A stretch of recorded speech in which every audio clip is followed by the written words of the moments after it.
All right, good evening, investors. Welcome. It is Thursday, April 18th, just past tax day. Hopefully you guys got all that taken care of. You should be able to see the screen. Yeah. All right, you should be able to see the screen. Let's get this thing started.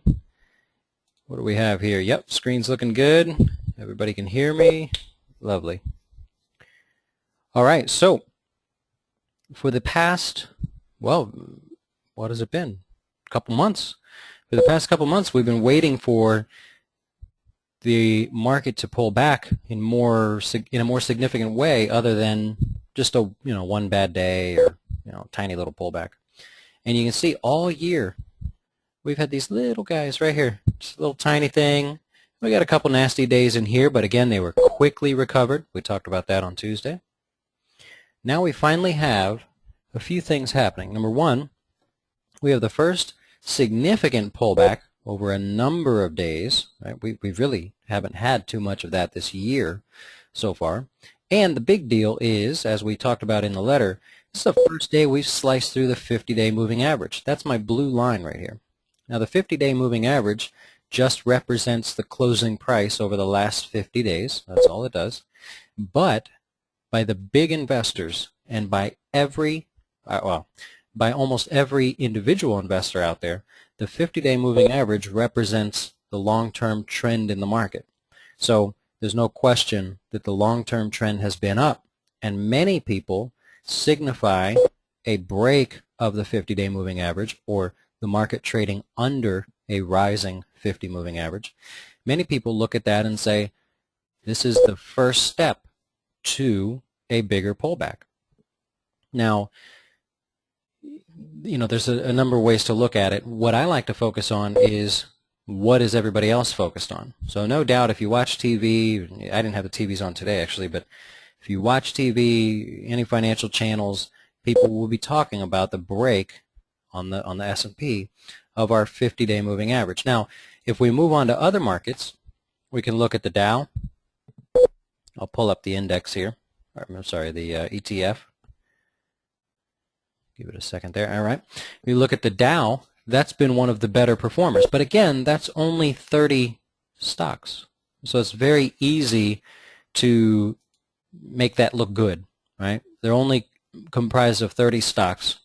And when one is not acting correctly, they just swap it out with another one. So there's this not constant, but there's this rotation to make it look good.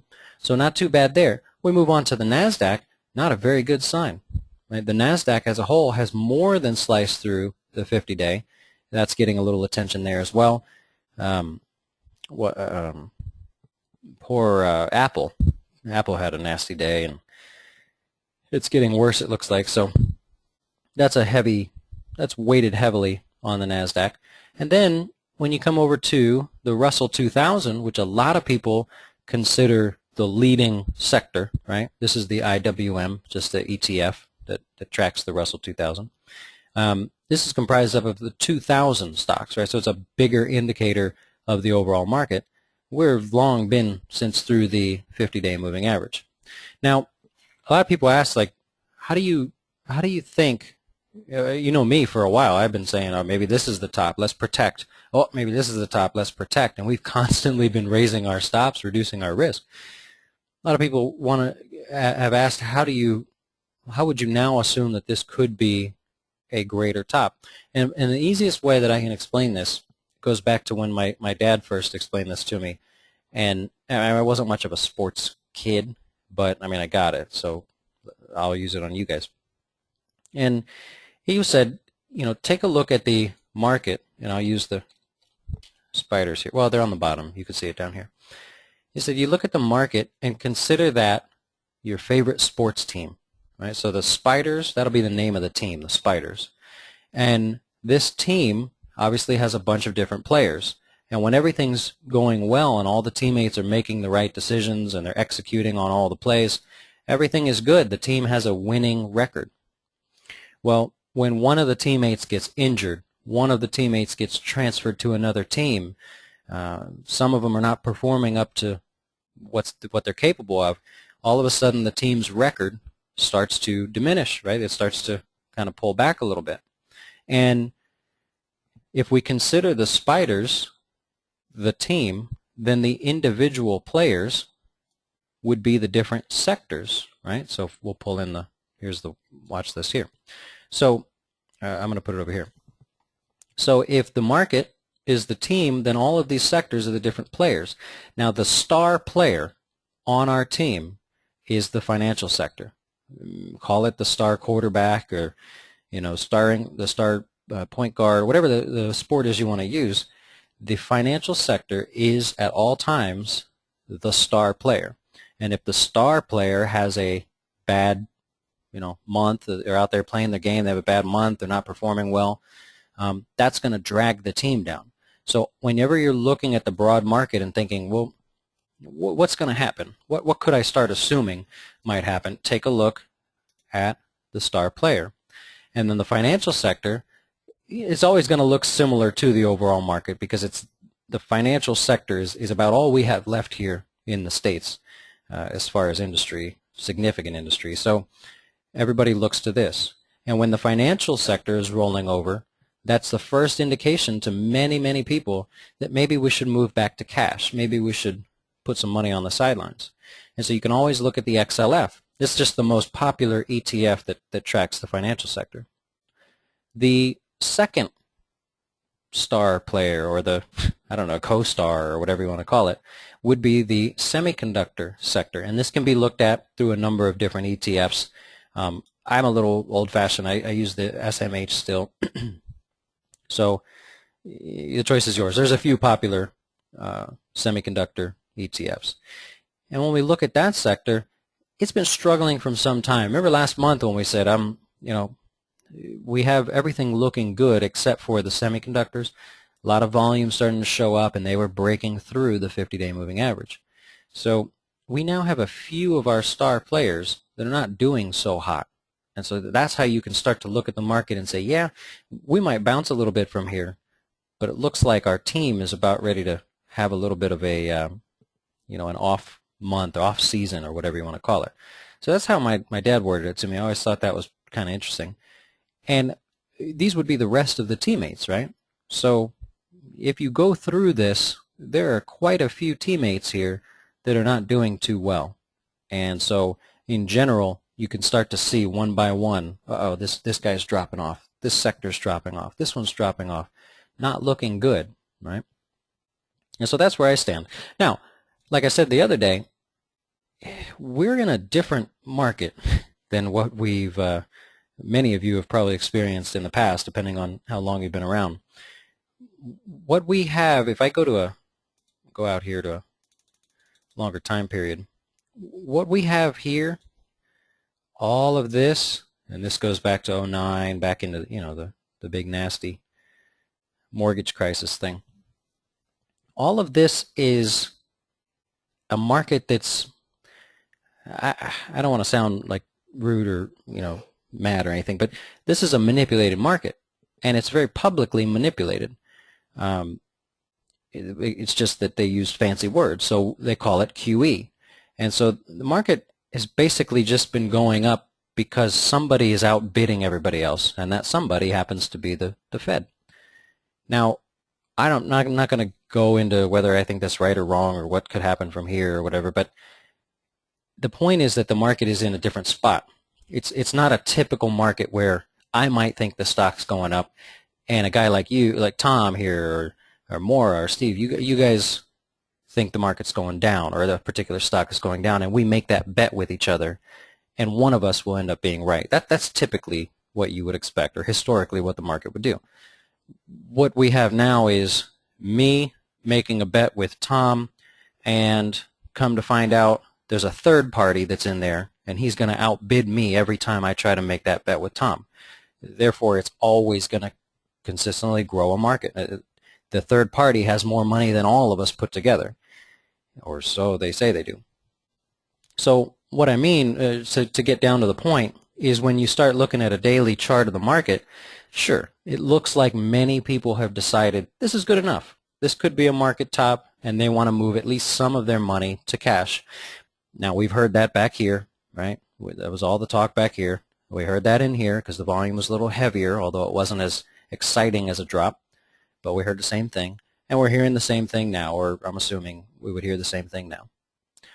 The only difference is any one of those Fed members could say something to the effect of, you know, we're now going to buy $1 trillion a day in bonds until we get out of this mess. 2 trillion, 10 trillion, I mean, it doesn't matter what the number is. Any one of them could say something, and the very next morning we could be up 200-300 points, right? That's the kind of market we're in. They also could say the opposite and could say, we're going to quit this QE stuff tomorrow. That would drive us way down. I mean, that's a very delicate situation they have to deal with. I'm thankful I'm not on that team.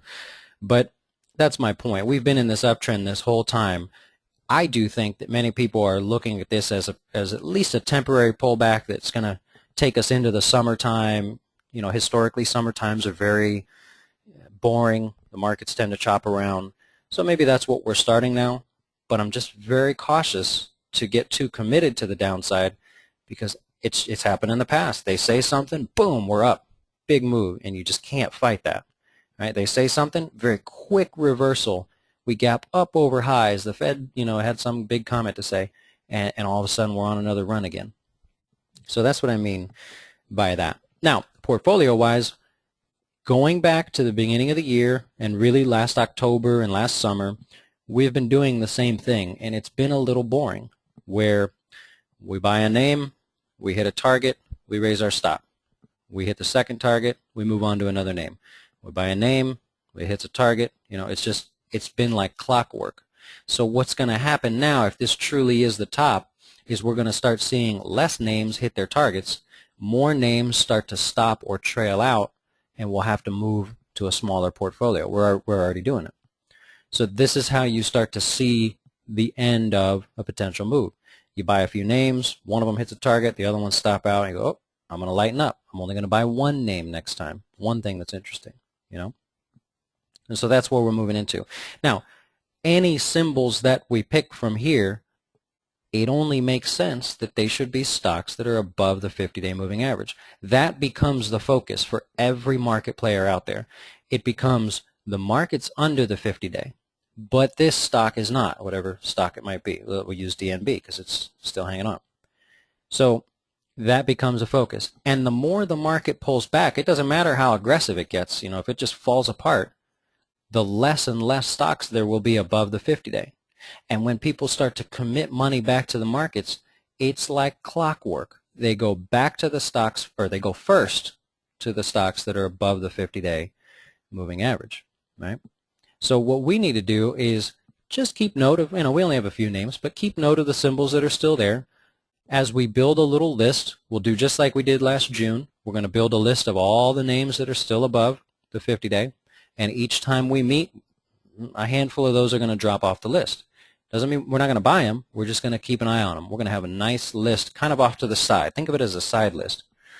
And when the market settles down, I mean, assuming it does pull back, then we'll have a handful of symbols that for whatever reason we're able to weather whatever pullback we get.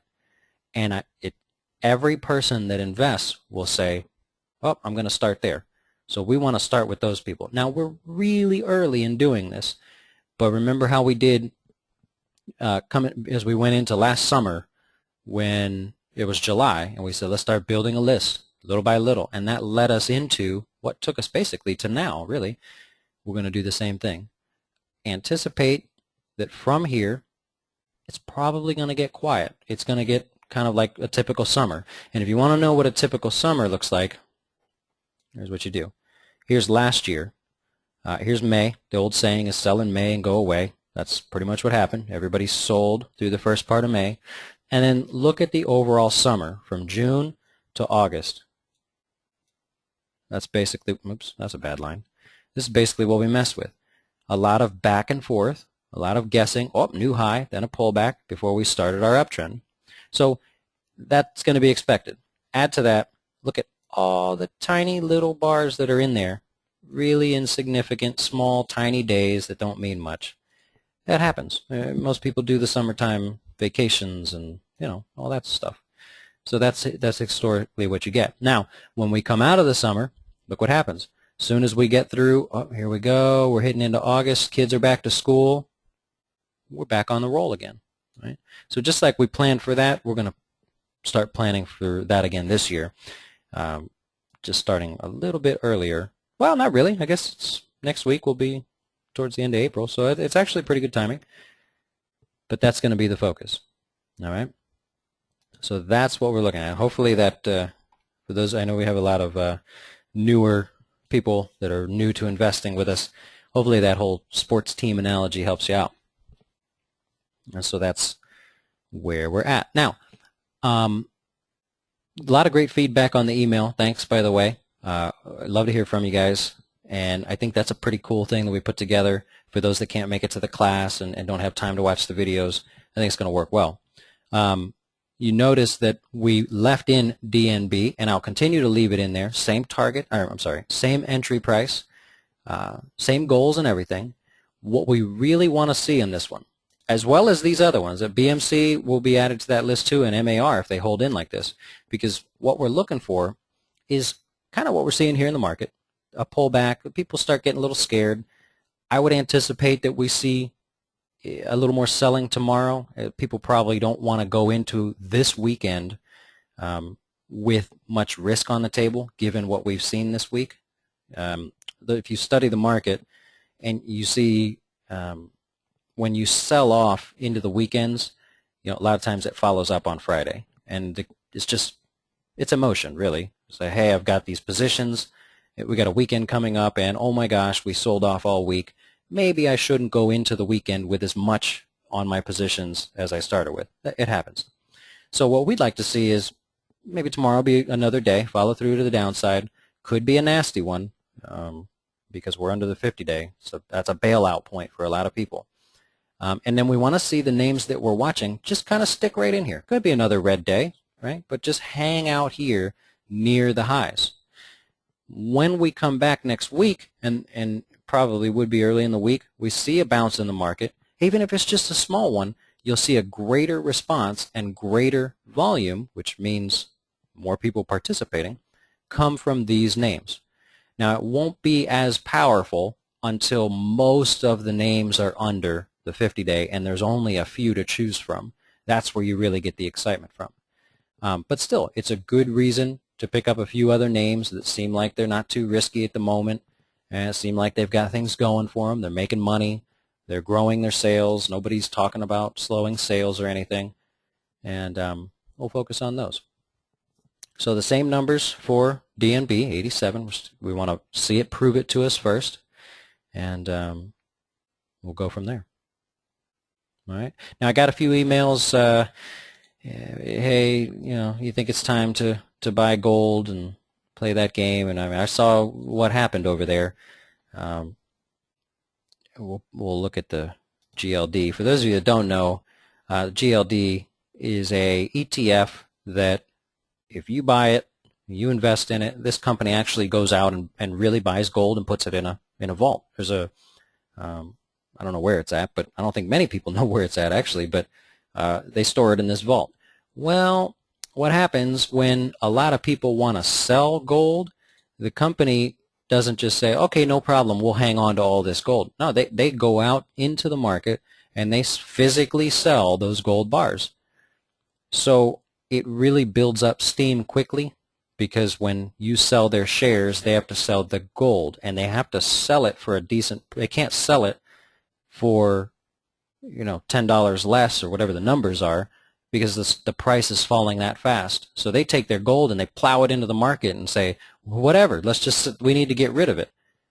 Well, then the price of gold goes down, which causes people to sell more GLD, which causes them to go out and sell more gold. So you see how that system's a little broken. But the price of gold obviously has taken quite a tumble. I'm sure many of you have seen that. And many of the gold mining stocks have fallen, here they are, have fallen to a point where a lot of you think, or not a lot of you, but some of you that emailed me have thought, maybe I could get a temporary bounce on these, like this ABX. I'm not going to mention any of these.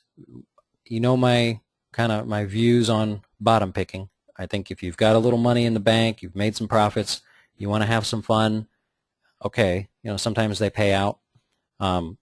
My suggestion would be that any of you that are looking to do this and you like this sort of buy the falling knife sort of thing, or try to catch the falling knife, look for a stock that still has a reason that it might bounce. Don't buy it just because, like, oh hey, this just fell really quick, let's see if it bounces. Find a reason. Like this one is down into a major area of support. It's at an area where in the past people have bought it when it came down to this price. So at least give yourself a shot. Like, you're down right smack to the number, it looks like. Okay, a lot of people bought it before. All right, maybe this is overdone and it bounces from here.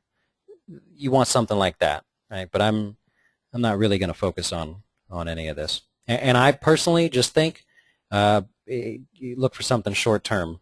Don't anticipate that you found the all-time low of gold. Be quick about your trades. It bounces up to, if this one individually here bounces into the 20s, 22, 23, something like that, just call it a fun trade and be on your way. Actually, I haven't really looked through. Maybe like something like, so AEM, great, a little bit of an overdone drop, and it fell into an area where people bought it before. Same concept.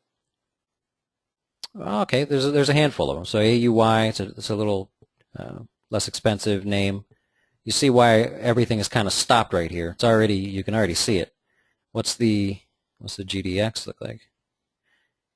Yeah, so you don't something like this. Yeah, it is very much extended. It's had a rough go of it lately. It'll probably get a little short bounce, but don't commit to anything serious from there, or I think you might get in a little bit of trouble. Same thing. This bounces up closer to 30, maybe even through this area a little bit. That's fine. All right. If you've been around a while, we don't focus too much on those bottom pickers. One or two every now and then is kind of fun, but scary action going on there with those gold stocks. All right. So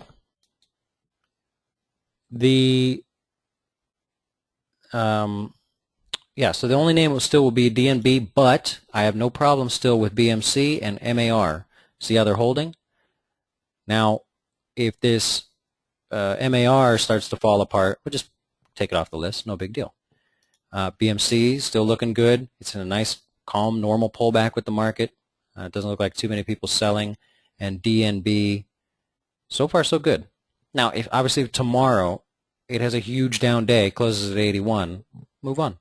Right, we'd take it off the list. And that's going to happen a lot. We're going to have a lot of symbols that, yes, if they do take off, we want to be a part of it. But if they start breaking below the 50-day, there's a reason why stocks sell off hard when they break through that moving average.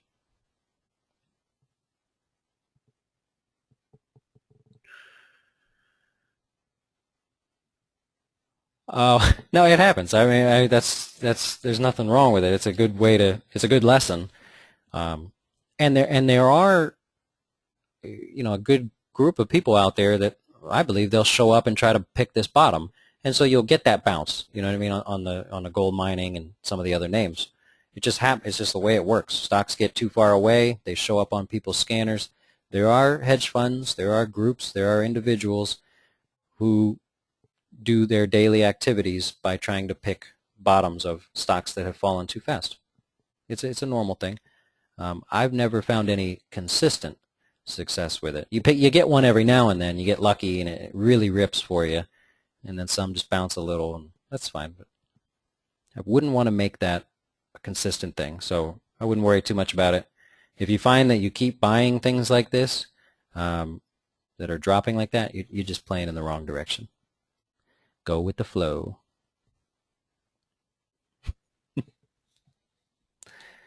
No worries, no worries. All right. So that is that.